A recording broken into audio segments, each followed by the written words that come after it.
You give more than you receive. You feel it, but you don't want to admit it. The conversations feel one-sided. The effort feels uneven. And still, you stay, waiting, hoping, telling yourself, maybe they just need time. It doesn't start as pain. It starts as something softer, a connection that feels real, but slightly out of reach. Visual, slow-moving light patterns. You replay their words. You analyze their silence. You hold on to small moments, a message, a glance, a brief warmth, and turn them into something bigger. Because when they do show up, even for a moment, it feels like everything. And when they don't, your mind fills the gaps. You create explanations. You defend them. You stay loyal to a version of them that only exists in your imagination. This is the quiet truth of one-sided love. You're not just attached to the person, you're attached to the possibility of them. Most people think one-sided love is about desperation or low self-worth.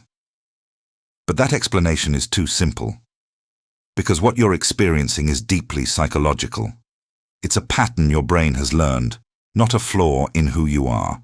Visual, abstract brain animation. Your brain is constantly trying to predict outcomes. It builds models based on past experiences, especially emotional ones. If you've ever experienced inconsistent affection, attention that came and went, your brain learned something important. Love is something you have to earn, not receive, earn. So when someone gives you partial attention, your brain doesn't see a red flag, it sees a familiar pattern. And familiarity feels like truth, even when it hurts. Visual, person walking alone at night. This connects to something called intermittent reinforcement. It's a concept from behavioral psychology. When rewards are unpredictable, the brain becomes more engaged, more focused, more attached. It's the same mechanism behind addiction. Not constant reward, but occasional reward. Just enough to keep you hoping. So when they reply sometimes, but not always, when they show interest and then disappear, your brain locks in. Because uncertainty creates dopamine, not clarity. Think of it like this. Your mind becomes a gambler. Every message is a pull of the lever. Every reply, a small win, and every silence makes you try again. Over time, this creates an emotional loop: hope, waiting, reward, withdrawal, craving, repeat. And each time the loop continues, your attachment deepens. Not because they're right for you, but because your brain is trying to resolve the uncertainty. That's why letting go feels so difficult. It's not just about losing them, it's about breaking the loop. And here's where it becomes even more subtle. Your brain doesn't like unfinished stories. This is known as the Zeigarnik effect.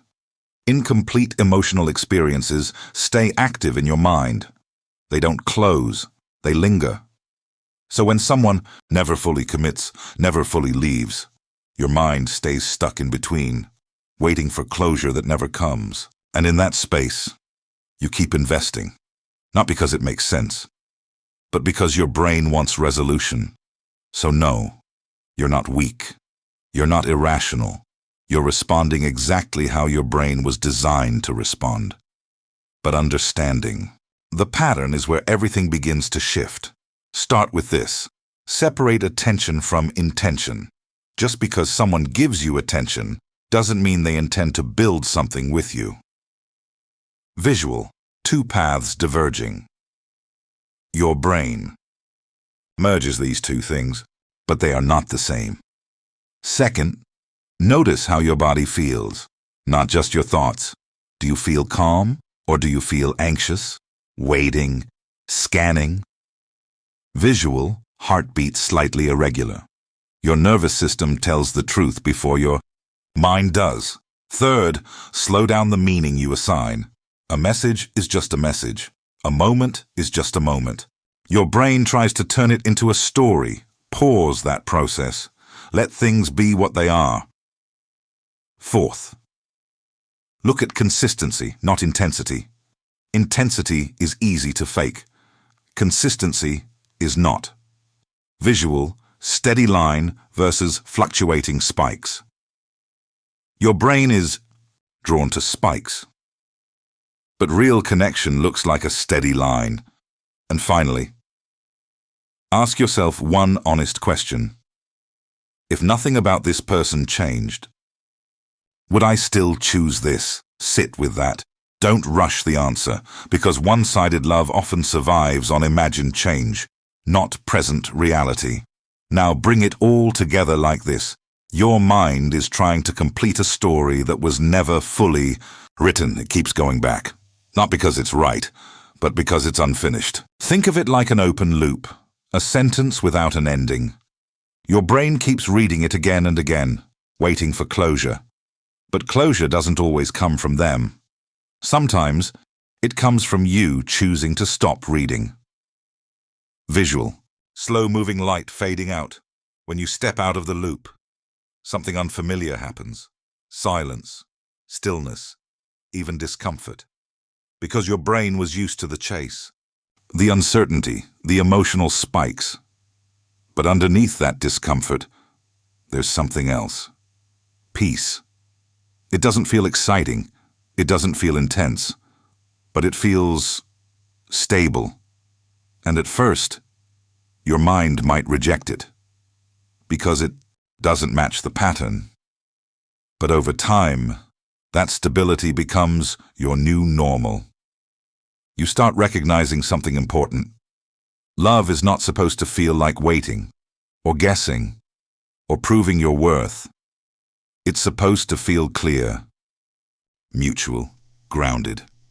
So the next time you feel yourself being pulled into that familiar pattern, pause. Not to fight it, but to notice it. Because awareness is what breaks the loop. You don't have to chase clarity. You can choose it. And the moment you do, one-sided love loses its power.